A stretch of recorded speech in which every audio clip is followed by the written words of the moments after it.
Hello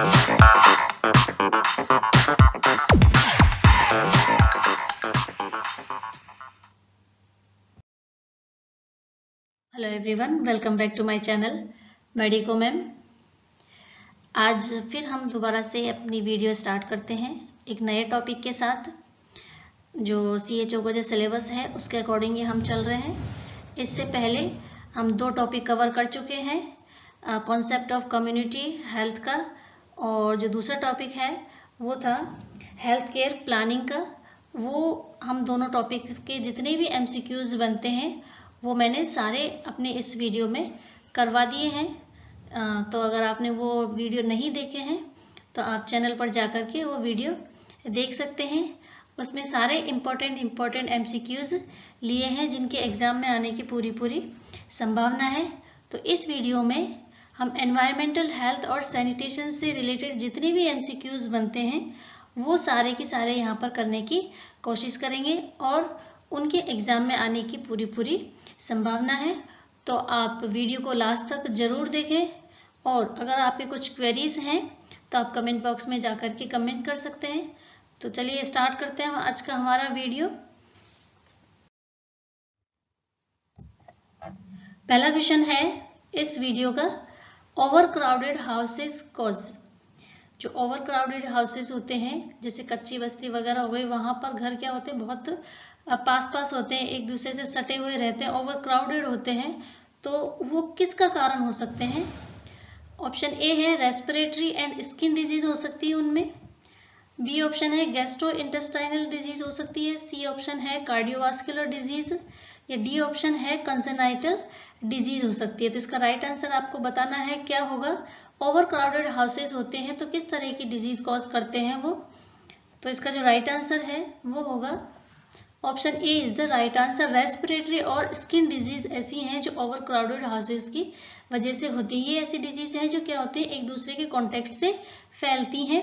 इसलिए जो आसपास के घर होते हैं अगर वो बहुत ज़्यादा सटे हैं, ठीक है, एक दूसरे भीड़ भाड़ वाले हैं, तो उसमें क्या होता है, कॉन्टेक्ट आपस में लोगों का बढ़ जाता है, और इस वजह से इस तरह की जो डिजीज होती है वो क्या होती है, कम्युनिकेबल जो डिजीज होती है, इनको कम्युनिकेबल डिजीज भी कह सकते हैं, जो कॉन्टेक्ट के थ्रू फैलती है। तो रेस्पिरेटरी और जो स्किन डिजीज है वो क्या होती है, कॉन्टेक्ट के थ्रू फैलती है, इसलिए ये ओवर क्राउडेड हाउसेस की वजह से हो सकती है। गैस्ट्रोइंटेस्टाइनल डिजीज और कार्डियोवास्कुलर डिजीज और कंजेनाइटल डिजीज ये क्या नहीं होती है, कम्युनिकेबल डिजीज नहीं होती है, कॉन्टेक्ट के थ्रू नहीं फैलती है।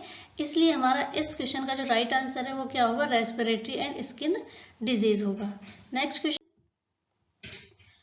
क्वेश्चन है control of water supply to ensure that they are pure and wholesome is the statement of. ये किसका स्टेटमेंट है? ठीक है, ये वाटर के लिए स्टेटमेंट दिया गया था कि control of water supply to ensure that they are pure and wholesome. वो क्या है, पानी कैसा होना चाहिए, बिल्कुल शुद्ध होना चाहिए, साफ होना चाहिए। और ये वाला जो स्टेटमेंट है किसके द्वारा दिया गया था? ऑप्शन ए है WHO के द्वारा, या फिर पॉल्यूशन कंट्रोल डिपार्टमेंट के द्वारा, डिपार्टमेंट ऑफ हेल्थ के द्वारा, या फिर वाटर सप्लाई डिपार्टमेंट के द्वारा दिया गया था। ये वाला स्टेटमेंट आपको ध्यान में रखना है, कई बार एग्जाम में इस तरह से स्टेटमेंट आ जाता है, तो आपको इसका राइट आंसर बताना है। ये स्टेटमेंट आपको ध्यान में रखना है कि ये स्टेटमेंट किसके द्वारा दिया गया था, control of water supply to ensure that they are pure and wholesome. तो इसका जो राइट आंसर है वो क्या हो जाएगा, WHO के द्वारा ये स्टेटमेंट दिया गया था। नेक्स्ट क्वेश्चन है safe water is. Safe water किसको बोलेंगे? आपको ये क्वेश्चन इजी लग रहे होंगे, लेकिन इसी तरह के क्वेश्चंस क्या है, एग्जाम में आते हैं, और कई बार क्या होता है, कंफ्यूजन करने वाले क्वेश्चंस भी आ जाते हैं। तो आप एक बार क्वेश्चन को अच्छी तरह से रीड करें और उसको समझ कर ही उसका आंसर दें। तो क्वेश्चन क्या है आपके सामने, सेफ वाटर किसको बोलेंगे? ऑप्शन ए है फ्री फ्रॉम हार्मफुल केमिकल, या pleasant to taste, usable for domestic purpose, और all of the above. Safe water क्या होता है? फ्री फ्रॉम हार्मफुल केमिकल, जिसमें केमिकल किसी प्रकार के हार्मफुल केमिकल से फ्री होना चाहिए वो, ठीक है, किसी तरह के उसमें हार्मफुल केमिकल नहीं होने चाहिए। प्लीजेंट टू टेस्ट, टेस्ट में क्या होना चाहिए, अच्छा होना चाहिए, ठीक है, पीने लायक होना चाहिए। And usable for domestic purpose, domestic purpose के लिए उपयोग में लाने लायक होना चाहिए, या ऑल ऑफ द अबव। तो बहुत इजी है इसका आंसर। तो इसका जो आंसर है वो क्या होगा, D is the right answer, all of the above. Safe water हम उसको बोलेंगे जिसमें ये सारी क्वालिटीज होती हैं। पीने में भी क्या होना चाहिए, वो प्लीजेंट होना चाहिए, हार्मफुल केमिकल नहीं होना चाहिए, और डोमेस्टिक यूज के हिसाब से भी होना चाहिए। अगला क्वेश्चन है आपके सामने, in normal soil the minimum distance between the well and the source of contaminants. ठीक है, कोई भी कंटामिनेंट सोर्स और वेल, कोई कुआं है पानी का सोर्स, ठीक है, उनके बीच में मिनिमम कितना डिस्टेंस होना चाहिए। ठीक है, अगर आपका जो वेल है, कुआं है, और कंटामिनेंट्स कोई एरिया है, कोई पार्ट है, उसके बीच की जो डिस्टेंस है वो कितनी होनी चाहिए ताकि वो पानी क्या नहीं हो, प्रदूषित नहीं हो। तो ऑप्शन ए क्या है, should never be less than 15 metre, 15 metre से क्या नहीं होना चाहिए, कम नहीं होना चाहिए। बी ऑप्शन है, should never be less than 10 metre, 10 metre से कम नहीं होना चाहिए। या सी ऑप्शन है, should never be more than 15 metre, 15 metre से ज्यादा नहीं होना चाहिए। या डी ऑप्शन है, should never be more than 10 metre, या 10 मीटर से ज्यादा नहीं होना चाहिए। क्वेश्चन आपको समझ में आ गया, और ऑप्शन भी मैंने आपके सामने रीड करके बता दिए, उनको भी आपको समझ में आ गया होगा कि इसके ऑप्शंस क्या क्या हैं। तो इसका जो राइट आंसर है वो होगा option A is the right answer, should never be less than 15 metre. मतलब कुआं और जो कंटामिनेट एरिया है, कंटामिनेट सोर्स है, उसके बीच का जो डिस्टेंस है वो 15 मीटर से कम नहीं होनी चाहिए। ठीक है, तभी क्या होगा, वो पानी क्या नहीं होगा, प्रदूषित नहीं होगा। अदरवाइज 15 से क्या हो गया, कम हो गया वो डिस्टेंस, तो क्या हो जाएगा, जो वेल है उसमें क्या चला जाएगा, कंटामिनेट जो सोर्स है वो वहां पर चला जाएगा, और इसकी वजह से वो वेल क्या हो जाएगा, प्रदूषित हो जाएगा। जो पानी है कुएं का पानी वो क्या हो जाएगा, प्रदूषित हो जाएगा। तो मिनिमम जो डिस्टेंस है वो उनके बीच में कितनी होनी चाहिए, 15 मीटर से कम नहीं होनी चाहिए। तो आपको ये चीजें ध्यान में रखनी है। ठीक है, नेक्स्ट जो क्वेश्चन है वो है, disease cause by insect vector specially mosquito that breed और फीड नियर वाटर आर। इसको हम क्या बोलेंगे, डिजीज कॉज बाय इंसेक्ट, मतलब ऐसी बीमारी जो किसकी वजह से होती है, वेक्टर्स की वजह से होती है, जो किसके आसपास रहते हैं, पानी के आसपास रहते हैं, पानी में क्या करते हैं, ब्रीड करते हैं, प्रजनन करते हैं या फीड करते हैं। तो ऐसी जो डिजीज होती है उसको हम क्या बोलेंगे। समझ में आ गया क्वेश्चन आपको, कि ऐसी डिजीज या ऐसी डिजीज जो किसकी वजह से होती है, ऐसे वेक्टर्स की वजह से होती है, इंसेक्ट की वजह से होती है, जो पानी के आसपास रहते हैं। तो ऐसी जो डिजीजेस को क्या बोलेंगे, वाटर वॉश डिजीज कहेंगे, या वाटर रिलेटेड डिजीज कहेंगे, या बोथ ए एंड बी कहेंगे, या नन ऑफ दी अबव कहेंगे। तो राइट आंसर आपको इसको बताना है। क्वेश्चन आपको समझ में आ गया होगा अच्छी तरह से, कि ऐसी डिजीज जो किसकी वजह से होती है, ऐसे वेक्टर्स की जो पानी के आसपास रहते हैं, पानी में ब्रीड करते हैं, उनकी वजह से होती है। तो उसको हम क्या बोलेंगे। तो इसका जो राइट आंसर है वो होगा option B is the right answer, water related disease कहेंगे, जैसे कि मलेरिया हो गया। ठीक है, जो मॉस्किटो है वो किसके आसपास रहते हैं, मच्छर पानी के आसपास रहते हैं, पानी में क्या करते हैं, ब्रीड करते हैं, प्रजनन करते हैं, और वहीं पर क्या रहते हैं, वो अपना आवास करते हैं। तो ऐसी जो डिजीज होती है वो क्या होती है, वाटर रिलेटेड डिजीज होती है। एक वर्ड और है इसमें, water wash disease. Water wash disease किसको कहेंगे हम,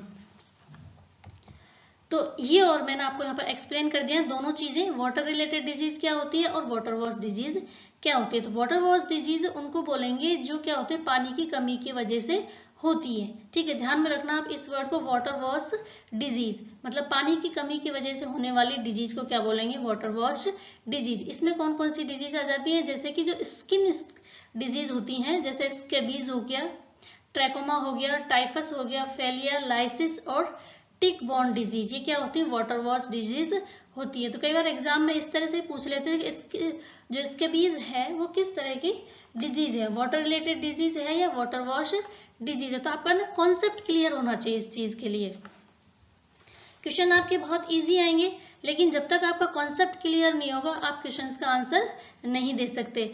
आपके वैसे भी आपकी नेगेटिव मार्किंग है इसमें एग्जाम में, तो जिन क्वेश्चंस के ऊपर आपको पूरा कॉन्फिडेंस है आप उनको को क्या करें, टिक करें। ठीक है, तो इसीलिए मैंने ये क्लासेस स्टार्ट करी हैं आपकी हेल्प के लिए ही एक तरीके से, क्योंकि मैं खुद एक क्वालिफाइड CHO हूँ, तो इस वजह से मैंने सोचा कि आपके लिए हेल्पफुल रहेगा मैं इस तरह के आपके लिए वीडियो लेके आऊँ। तो अगर आपको और किसी भी गाइडेंस की ज़रूरत है तो आप मेरे टेलीग्राम जो ग्रुप है उसको ज्वाइन कर सकते हैं। वहाँ से मैं आपकी जो भी क्वेरीज हैं उसको सेटिस्फाई करने की कोशिश करूँगी। तो हम आ जाते हैं हमारे पॉइंट पर। क्वेश्चन क्या था हमारा, वाटर वॉश डिजीज और वाटर रिलेटेड डिजीज। तो मैंने एक्सप्लेन कर दिया आपको, वाटर वॉश डिजीज क्या होती है, पानी की कमी की वजह से जो डिजीज होती है उसको हम क्या बोलते हैं, वाटर वॉश डिजीज कहते हैं, जिसमें स्कैबीज हो गया, टाइफस हो गया, फैलिया हो गया और लाइस हो गया, जैसे जुएं वगैरह हो जाती है वो है, ये सारी क्या होती है वाटर वॉश डिजीज। और वाटर रिलेटेड डिजीज क्या होती है, डिजीज कॉज बाय, जैसे इंसेक्ट है, वेक्टर्स है, स्पेशली मॉस्किटो दैट ब्रीड और फीड नियर वाटर, जैसे डेंगू है, फीवर है, ठीक है, फाइलेरिया है, मलेरिया है, ये सारे क्या होते हैं वाटर रिलेटेड डिजीज होती है। ठीक है, आई थिंक आपको ये क्वेश्चन अच्छी तरह से क्लियर समझ में आ गए। इससे रिलेटेड कोई भी अगर क्वेश्चन एग्जाम में आता है तो आप उसको गलत नहीं करेंगे। नेक्स्ट जो क्वेश्चन है वो है, production of any object by an individual और institutions and all the pollutions that object or activity might cause throughout its life cycle comes under the principle of। ठीक है, पहले आपको ऑप्शन बता देती हूँ मैं इसके, फिर आपको इसको एक्सप्लेन करूंगी इस क्वेश्चन को क्या है। तो ऑप्शन ए है polluter pay principle, B option है principle of cradle to grave, C option है principle of discharge emission and permit, और डी ऑप्शन है इसका infrastructure and basic life elements. तो ये चारों ही ऑप्शन को समझना बहुत जरूरी है कि ये चारों जो प्रिंसिपल हैं वो क्या क्या हैं। तो पहले हम इसका आंसर देख लेते हैं क्या है इसका आंसर। पहले इस क्वेश्चन को समझ लेते हैं क्या है। Production of any object by an individual or institutions and all the pollutions that object or activity might cause throughout its life cycle comes under the principle।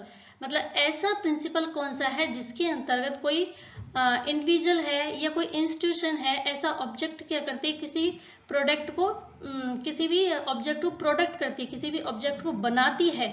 तो इसकी वजह से क्या होता है, उसके बनने से लेकर के और जब तक उसका नष्ट नहीं हो जाता, जब तक उसका एंड नहीं हो जाता, उस तक वो जो पॉल्यूशन क्रिएट करेगी, तो वो कौन से प्रिंसिपल के अंदर आएगा, ये आपको इसमें बताना है।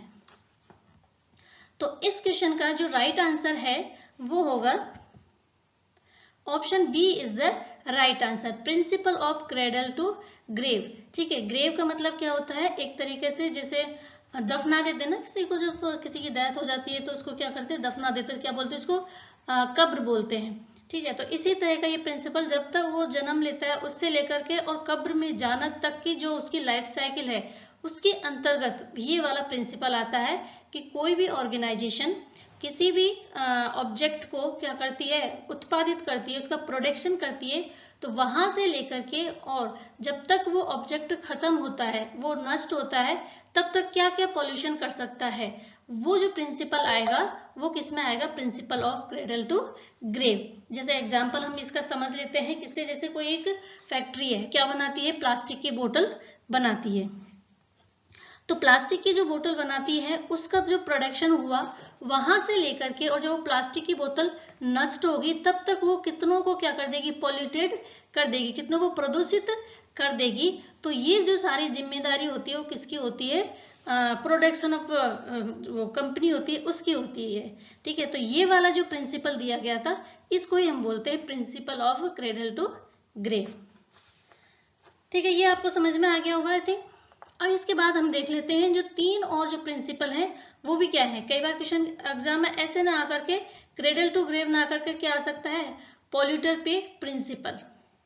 ये कौन सा प्रिंसिपल है, आपको ये भी पूछ सकते हैं, या फिर प्रिंसिपल ऑफ डिस्चार्ज इमिशन परमिटन, ये भी पूछ सकते हैं, या इंफ्रास्ट्रक्चर एंड बेसिक लाइफ एमिटेंस, ये भी पूछ सकते हैं। कई बार ये वाला आपको स्टेटमेंट ना दे करके इनका पूछ लिया जाए, तो ये भी पता होना चाहिए आपको क्या क्या है इसका। तो मैं ये भी बता देती हूँ आपको। देखिए सबसे पहले हम आ जाते हैं पॉल्यूटर पेज प्रिंसिपल। ये क्या कहता है कि इसमें क्या कर दिया गया था, ये प्रिंसिपल इस बेस पर दिया गया कि this principle identify the people and organisations who generate और प्रोड्यूस वेस्ट और पॉल्यूशन। अगर कोई भी लोग या ऑर्गेनाइजेशन क्या करता है, कोई वेस्ट या पॉल्यूशन क्या करता है, जनरेट करता है, उत्पादित करता है, बनाता है, तो उसको क्या करना पड़ेगा, पे करना पड़ेगा, उसको हर्जाना उसका देना पड़ेगा। ये वाला इसका प्रिंसिपल कहता है they are responsible for paying the cost of any damage. अगर किसी भी तरह का उस प्रोडक्ट से जो उसने बनाया है या उस वेस्ट से जिसने वो उसको बनाया है, इसकी वजह से किसी तरह का कोई डैमेज होता है तो उसको क्या करना पड़ेगा, इसके लिए हर्जाना या पैसे उसको या कॉस्ट उसको क्या करनी पड़ेगी, चुकानी पड़ेगी। इसको बोलते हैं पॉल्यूटर पे प्रिंसिपल। ठीक है, नेक्स्ट हमारा क्या है इसमें, principle of cradle to grave. ये मैंने आपको समझा ही दिया। ठीक है, ये क्या कह रहा है, production of any object or to any activity by individual or institutions and all pollutions that object or activity might cause through its life cycle. पूरी इसकी लाइफ साइकिल के थ्रू अगर किसी भी तरह का वो क्या करती है, पॉल्यूशन क्रिएट करती है, वो कंपनी जिसके द्वारा कोई ऑब्जेक्ट बनाया गया है, तो वो क्या आता है, उसके लिए भी उसको क्या करना पड़ेगा, वो जिम्मेदार होगी। कौन, वो जो इंस्टीट्यूट वो प्रोडक्शन कर रही है। एग्जाम्पल के through, if you make a plastic बोतल, यहाँ पर देखो एग्जाम्पल इसमें देखकर बता रखा है, मैंने आपको पहले इसका एग्जाम्पल समझा दिया है कि if you make a plastic bottle, pollution might be caused in the manufacturing process। अगर आप क्या करते हो, कोई प्लास्टिक की बोतल बनाते हो तो उसकी वजह से क्या हो सकता है, पॉल्यूशन क्रिएट हो सकता है। कहाँ से लेकर, कॉज मैन्युफैक्चरिंग प्रोसेस की वजह से हो सकता है, और बाय द लॉरीज मतलब उसको लाने ले जाने वाले की वजह से हो सकता है, दैट ट्रांसपोर्ट द बोतल अराउंड द कंट्री में के डिफरेंट पार्ट्स में उसको ले जाते हैं, लाते हैं, ट्रांसपोर्ट का काम करते हैं, तो उसकी वजह से भी क्या कर हो सकता है, उसको पॉल्यूशन क्रिएट हो सकता है। एंड व्हेन द बोतल इज थ्रो अवे, और जो बोतल को क्या करते हैं, यूज करके फेंक देते हैं, तो उसकी वजह से भी क्या होता है, पॉल्यूशन क्रिएट होता है।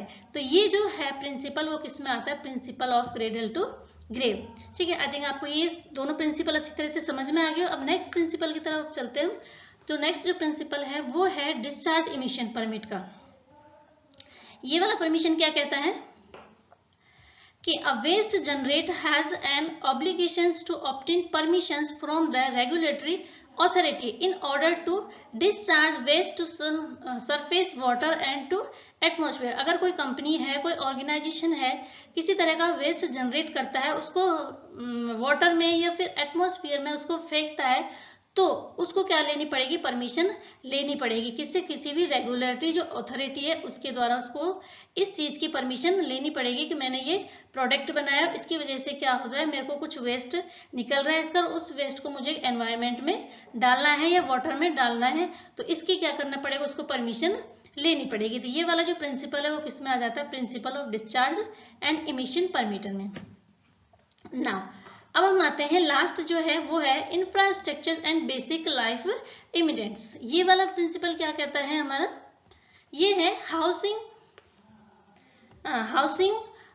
Good quality housing is a key element of ensuring a healthy village. कोई भी विलेज ले लो, कोई भी अपना सिटी ले लो, जहां पर अगर क्या है, हाउसिंग अच्छी है, ठीक है, अच्छे घर बने हुए हैं, साफ सुथरे बने हुए हैं, उनमें ड्रेनेज का सिस्टम अच्छा है, तो वहां पर जो हेल्थ से रिलेटेड है वो डिजीज क्या होगी, कम होगी।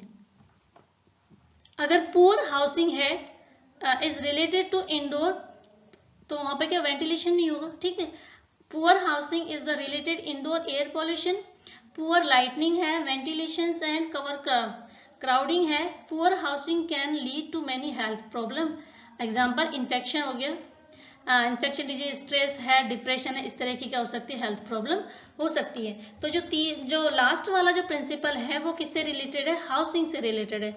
अगर आपकी हाउसिंग क्या अच्छी वेंटिलेशन है, उसमें अच्छी लाइटनिंग है, ठीक है, ओवर क्राउडेड नहीं है, तो वो क्या है, एक अच्छा इंफ्रास्ट्रक्चर है।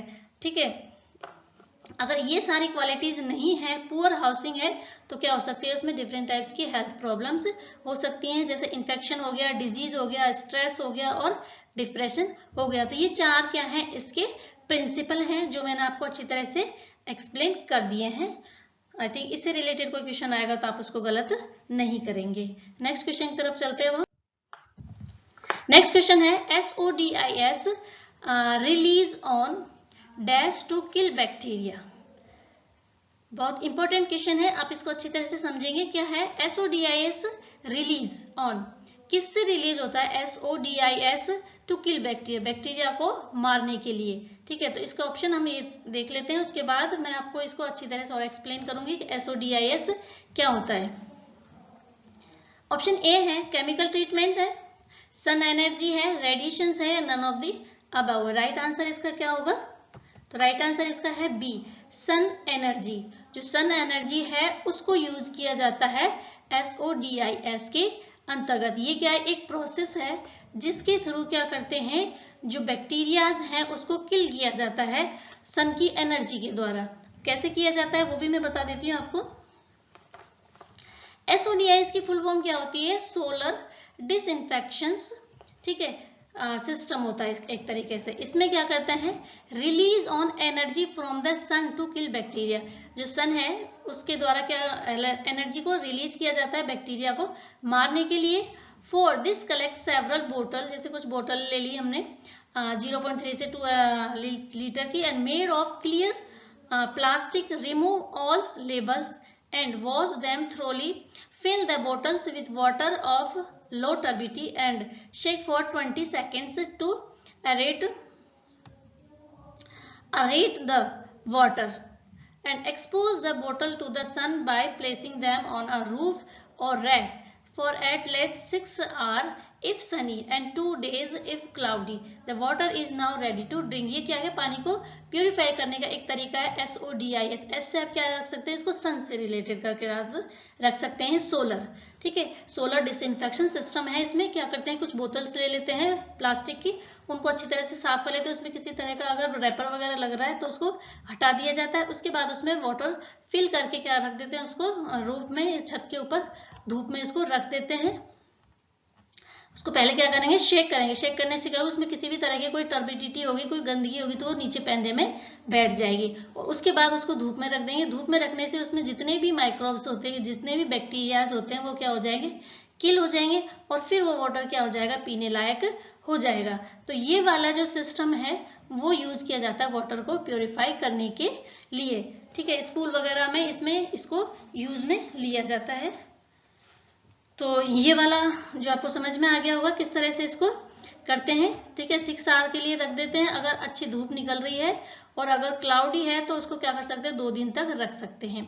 2 दिन के बाद उसमें जितने भी बैक्टीरिया या माइक्रोब्स होते हैं वो क्या हो जाएंगे, किल हो जाएंगे। तो ये क्या है, प्रोसेस है पानी को प्योरीफाई करने की। जैसे अपन बॉयल करते हैं पानी को, उससे भी क्या होता है, उसमें माइक्रोब्स जो होते हैं, सूक्ष्म जीव होते हैं, माइक्रो ऑर्गेनिजम्स होते हैं, बैक्टीरिया होते हैं, वो क्या हो जाते हैं, किल हो जाते हैं। लेकिन उसमें क्या होता है, थोड़ा ये अपन को फ्री ऑफ कॉस्ट मिल रहा है सनरेज, तो इससे भी हम क्या कर सकते हैं, पानी को साफ कर सकते हैं, जो बैक्टीरिया उसको क्या किल कर सकते हैं और पीने लायक उसको बना सकते हैं। तो ये एक तरीका है एक तरह से वाटर को प्योरीफाई करने का। नेक्स्ट क्वेश्चन की तरफ अब चलते हैं। ना potassium permanent is use for disinfection. जो पोटेशियम परमानेंट है उसको किस में यूज लिया जाता है, किसको डिसइंफेक्शन करने के लिए यूज में लिया जाता है? तो ऑप्शन है आपके सामने, फ्रूट एंड वेजिटेबल को, वाटर को, या एयर को, या फिर इंस्ट्रूमेंट्स को। किसको डिसइंफेक्शन करने के लिए, डिसइंफेक्ट करने के लिए इसमें यूज में लेंगे, इसमें पोटेशियम परमानेंट। तो इसका जो राइट आंसर है वो होगा option A is the right answer. Fruits और जो वेजिटेबल्स होते हैं उनको डिसइंफेक्ट करने के लिए क्या करते हैं, पोटेशियम परमानेंट का यूज लिया जाता है। तो आप इस चीज को ध्यान में रखना है, इसको बहुत इंपॉर्टेंट एमसीक्यूज है ये। नेक्स्ट क्वेश्चन है ऑर्थोटालोडिन आर्सेनेट टेस्ट, OTA। कई बार इसकी फुल फॉर्म भी पूछ ली जाती है कि OTA क्या है। OTA, O से क्या बन जाएगा, ऑर्थो, T से टालोडिन और A से आर्सेनाइट। ठीक है, arsenite test is use to determine, क्या डिटरमाइन करने के लिए इसको यूज में लिया जाता है, ऑर्थोटालोडाइन टेस्ट। तो आपको इसका जो राइट आंसर है वो बताना है, क्या होगा। ऑप्शन ए है amount of free chlorine, residual pH of water, turbidity of water या फिर ऑल ऑफ द अबव। ये जो टेस्ट है वो क्या है कि ये भी क्या है, पानी को साफ करने के लिए इसको यूज में लिया जाता है, और इसमें लेते हैं क्लोरीन को, इसमें यूज लिया जाता है पानी को साफ करने के लिए। तो आई थिंक आपको अब इसका आंसर मिल गया होगा, आपको कौन सा ऑप्शन इसका सही होगा। तो इसका जो राइट आंसर है वो है option A, amount of free chlorine residual. जो पानी में एक फ्री क्लोरीन बच जाती है उसको, अमाउंट को क्या करने के लिए, चेक करने के लिए इस टेस्ट को किया जाता है। तो इस टेस्ट को करने के लिए जो क्या करते हैं, कई बार इस तरह से भी क्वेश्चन पूछ लेते हैं कि जो 1 लीटर पानी में कितने क्लोरीन की मात्रा डाली जाती है जिससे उसको क्या किया जाता है, डिसइंफेक्ट किया जाता है। तो ये वाली आपको रेंज याद रखनी है, 0.2 से लेकर के 0.5 मिलीग्राम 1 लीटर पानी में क्या करते हैं, क्लोरीन की डाली जाती है। तो ये कुछ फैक्ट हैं जो आपको ध्यान में रखने हैं। नाउ नेक्स्ट क्वेश्चन है, acid rain is a global effect of. Acid rain किसका इफेक्ट है, नॉइज पॉल्यूशन की वजह से होता है, वाटर पॉल्यूशन की, एयर पॉल्यूशन या फिर सॉइल पॉल्यूशन की वजह से होता है एसिड रेन। तो इसका आपको राइट आंसर बताना है, क्या होगा। तो इसका राइट आंसर है सी होगा, एयर पॉल्यूशन की वजह से क्या होती है, एसिड रेन होती है। अब एसिड रेन क्या होती है ये भी मैं आपको ब्रीफ में एक्सप्लेन कर देती हूँ। क्या होता है कि एयर पॉल्यूशन होता है, एयर पॉल्यूशन की वजह से जैसे व्हीकल्स वगैरह चलती हैं, जो फैक्ट्रियां हैं उनका जो स्मॉग निकलता है, धुआं निकलता है, तो उससे क्या निकलती है, कार्बन डाइऑक्साइड निकलती है, सल्फर डाइऑक्साइड निकलती है और कार्बन मोनोऑक्साइड निकलती है। ये सारी क्या प्रदूषित गैसें हैं। जैसे ही ये गैसें क्या होगी, एनवायरनमेंट में जाएंगी, तो वहां पर जैसे बारिश होती है तो बारिश के पानी से क्या होंगी, ये गैसेस आपस में रिएक्शन करेंगे और उसकी वजह से क्या बनाती हैं, HNO3 बना देती है, नाइट्रिक एसिड बना देंगी, या फिर H2SO4 जो सल्फ्यूरिक एसिड है वो बना देती है। ये जो एसिड है जब क्या होगा, पृथ्वी पर आएगा तो पृथ्वी की जितनी भी वस्तु वगैरह हैं, जितने भी ऑब्जेक्ट हैं, उनको क्या करेगा, उसको नष्ट करने लग जाते हैं। जैसे कि जो ताजमहल वगैरह उस पर जब ये एसिड रेन होती है, या और भी बहुत सारी इमारतें हैं, ठीक है, उन पर होती है, या फिर पेड़ पौधे हैं उन पर भी होती है, तो उनको भी क्या करती है, वो धीरे धीरे नष्ट करती है, उनको भी क्या नुकसान पहुंचाती है। तो ये क्या है, एक तरीके से एसिड रेन का बहुत ही दुष्परिणाम कह सकते हैं इसको। और इसकी वजह से क्या होती है, जो सॉइल है, जो मिट्टी है, उसकी भी क्या होती है, जो लवणता है वो क्या हो जाती है, कम होने लग जाती है, और जो एसिडिटी है उसकी बढ़ने लग जाती है। इससे फसल वगैरह भी बहुत कम होती है। तो ये इसका एक तरीके से दुष्परिणाम ही है एयर पॉल्यूशन का, एसिड रेन होना। तो आई थिंक आपको समझ में आ गया एसिड रेन क्या होती है। तो इसके लिए हमें क्या करना चाहिए, एयर पॉल्यूशन को कम से कम करने की कोशिश करनी चाहिए इसमें। तो ये मैंने थोड़ा सा इसका और एक्सप्लेन किया है इस तरह से। क्या है इसमें, ये सोर्स ऑफ एयर पॉल्यूशन क्या डोमेस्टिक सोर्स है। डोमेस्टिक सोर्स में क्या आ सकता है, जैसे बर्निंग ऑफ फायर, कैरोसिन है, ये सारे एयर पॉल्यूशन के सोर्सेज है। कैरोसिन ऑयल है, कोल है। इंडस्ट्री जो सोर्स है उसमें क्या होता है, फैक्ट्री ऑफ आयरन है, स्टील है, पेपर है, सीमेंट है, फर्टिलाइजर्स है, थर्मल पावर है, प्लांट है, पेट्रोलियम है और रिफाइनरीज है। ये सारे सोर्सेज हैं, ठीक है। तो कई बार क्वेश्चन ऐसे ना करके इस तरह से आ जाए कि ये जो एयर पॉल्यूशन है उसका डोमेस्टिक सोर्स क्या है। तो आपको 3 ऑप्शंस अलग देते हैं और एक ऑप्शन क्या दे दिया जाता है, डोमेस्टिक सोर्स का दे दिया जाता है। जैसे कि कोल इंडस्ट्रीज दे दिया, या फिर बर्निंग ऑफ फायरवुड दे दिया आपको, ठीक है। और अदर जो ऑप्शंस है वो आपको इसके दे दिए, किसके, फैक्ट्रीज के दे दिए, आपके इंडस्ट्रियल सोर्स के दे दिए।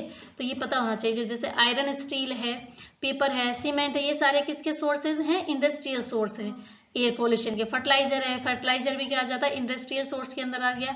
थर्मल पावर है, प्लांट है, पेट्रोलियम है, रिफाइनरी है, और व्हीकल्स हैं, मोटर व्हीकल्स हैं, रेलवे है, शिप है, एयरप्लेन है, मिसलेनियस है, टोबैको स्मोकिंग है, ये सारे इसमें आते हैं, इंडस्ट्रियल इसमें आ जाते हैं, ठीक है। सॉरी, ये मिसलेनियस इसमें आ जाते हैं, टोबैको है, स्मोकिंग है, इसके अंदर आते हैं। तो इससे क्या हजार्ड इफेक्ट्स पड़ेगा। इसके बाद हजार्ड्स और ill effect due to air pollution की वजह से हो जाता है। कई बार health immediate and acute effect कैसे कहते हैं, इरिगेशन ऑफ कंजक्टिवा है, नोज है, थ्रोट है, इसके अलावा स्किन जो डिजीज है, ठीक है, वो भी हो जाती हैं, और रेस्पिरेटरी डिजीज है वो भी एयर पॉल्यूशन की वजह से होती है। तो कुछ कॉजेज हैं और यहाँ पे कुछ सोर्सेज के बारे में मैंने यहाँ पर इसमें एक्सप्लेन किया है कि इसके कौन कौन से सोर्सेज होते हैं, डोमेस्टिक सोर्स कौन सा होता है और इंडस्ट्रियल सोर्सेस कौन से होते हैं, और मिसेलेनियस में ये आ जाते हैं, टोबैको स्मोकिंग है, न्यूक्लियर एक्सप्लोजन है, फर्स्ट फायर है, बर्निंग ऑफ रिफ्यूज है, डस्ट स्टॉर्म है, ओशियन स्प्रे है।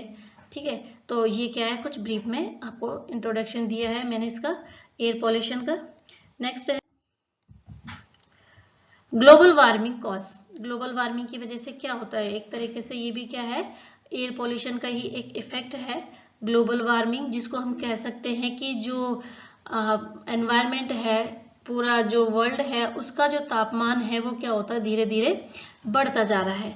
तो जब ग्लोबल वार्मिंग हो रही है तो उसके क्या क्या कॉजेज हो सकते हैं आपको बताना है इसमें। Increasing dryness of climate, climate की जो ड्राइनेस है वो बढ़ जाएगी, या reduce food and production. Obviously जब पृथ्वी का तापमान क्या हो जाएगा, ज्यादा बढ़ जाएगा, तो वहां पर फूड प्रोडक्शन भी क्या हो जाएगा, कम हो जाएगा।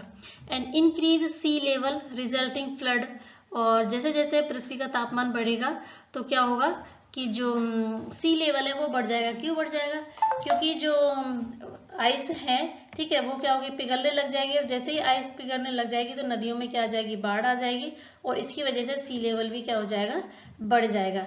तो आई थिंक इसका जो राइट आंसर है वो आप अब बता सकते हैं क्या होगा। तो इसका जो राइट आंसर है वो डी हो जाएगा, ऑल ऑफ दी अबाउ, सभी की वजह से क्या हो सकता है, ग्लोबल वार्मिंग के कॉजेज हैं। नेक्स्ट क्वेश्चन है हेक्साक्लोरोबेंजीन इज अ टाइप ऑफ। हेक्साक्लोरोबेंजीन है वो क्या है, वो बताना है आपको। इसका राइट आंसर ऑप्शन ए है, पीओपीज है, डीटी है, या पॉल्यूटेंट्स है, या हर्बिसाइड्स हैं। तो इसका राइट आंसर हो जाएगा option A is the right answer, POP. अब पीओपी का मतलब क्या होता है, इसका मतलब होता है, फुल फॉर्म आप देख लेना इसकी, मैं बता देती हूँ, आप लिख लेना अपनी कॉपी में। इसका मतलब होता है परसिस्ट ऑर्गेनिक पेस्टिसाइड्स। ठीक है, परसिस्ट ऑर्गेनिक पेस्टिसाइड्स। ठीक है, हेक्साक्लोरोबेंजीन है वो क्या है, एक तरीका पीओपी है।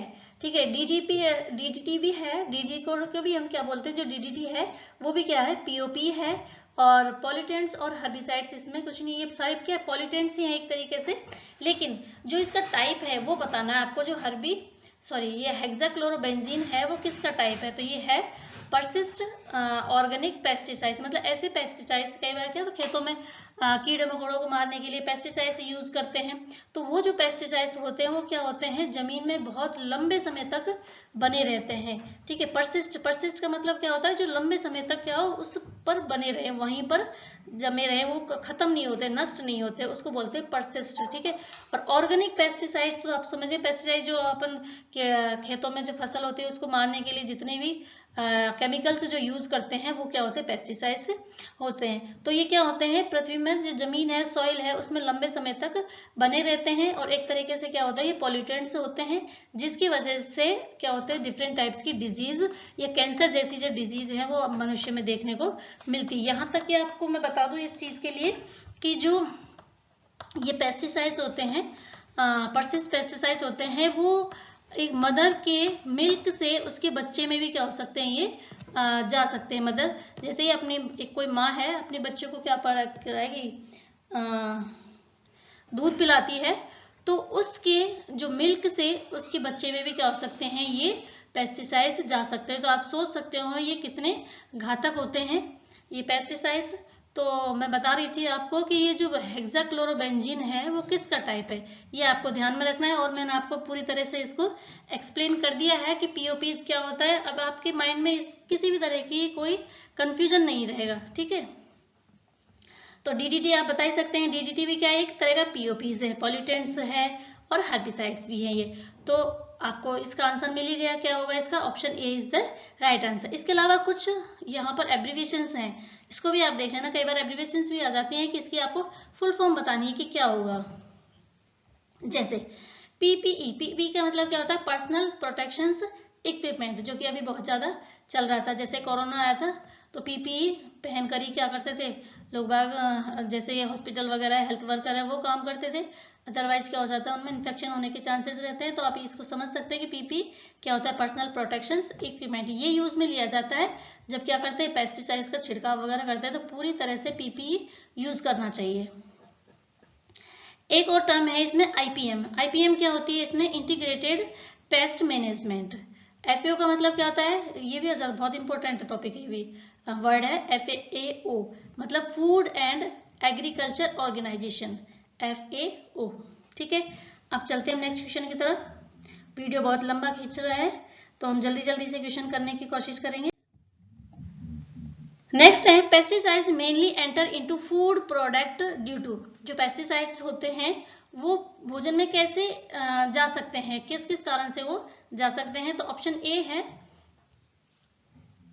Non observations of prescribed waiting periods, use of substandard pesticides, wrong advice and supply of pesticides to the farmer by pesticides dealers, या ऑल ऑफ द अबाव। तो इसका राइट आंसर आपको बताना है क्या होगा।